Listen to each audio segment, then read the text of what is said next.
बिस्मिल्लाहिर्रहमानिर्रहीम। अस्सलाम वालेकुम नाज़रीन, आप देखें अमान टीवी यूट्यूब चैनल। नाज़रीन, अहम तरीन अपडेट आपके साथ शेयर करने जा रहे हैं। इससे पहले गुजारिश है कि हमारे चैनल को सब्सक्राइब कर लें और वीडियो को लाइक करें ताकि हर नई आने वाली वीडियो आप तक बर वक्त पहुँच सके। नाज़रीन, गुज़श्ता रोज़ चौधरी आबरदा कोटला ने अहम तरीन प्रेस कॉन्फ्रेंस की, जिसमें बड़े अहम फैसले किए गए गुजरात की सियासत के हवाला से, जहाँ पर दूसरे उम्मीदवारों को खुशखबरी सुनाई गई चौधरी आबरदा कोटला की जानिब से। वहीं पर नवाबज़ादा ताहिरुल मुल्क को भी खुशखबरी सुनाई गई है। मीडिया के मुताबिक चौधरी आबरदा कोटला ने कहा है कि नवाबज़ादा ताहिरुल मुल्क भी इलेक्शन लड़ेंगे, जबकि नवाबज़ादा ताहिरुल मुल्क की जानिब से कहा गया है कि इंशाल्लाह अगर क़यादत का हुक्म हुआ तो मैं इलेक्शन ज़रूर लड़ूंगा। जबकि रवां साल ही चंद माह कबल नवाबज़ादा ताहिरुल मुल्क और नवाबज़ादा गज़नफ़र अली गुल के दरमियान मामला तय पा चुके हैं।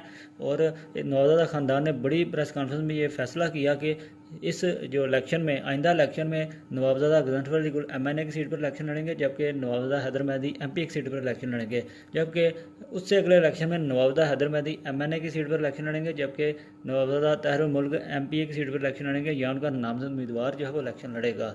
लेकिन अब जो सूरत हाल है वो मुख्तलिफ दिखाई दे रही है। आने वाले वक्त में ही पता चलेगा कि नवाबज़ादा ताहिरुल मुल्क जो है वो उम्मीदवार होते हैं या फिर नवाबज़ादा गज़नफ़र अली गुल, क्या सूरत हाल बनती है। अपनी राय से कमेंट बॉक्स में ज़रूर आगाह करें। मज़ीद अपडेट्स के लिए देखते रहें अमान टीवी।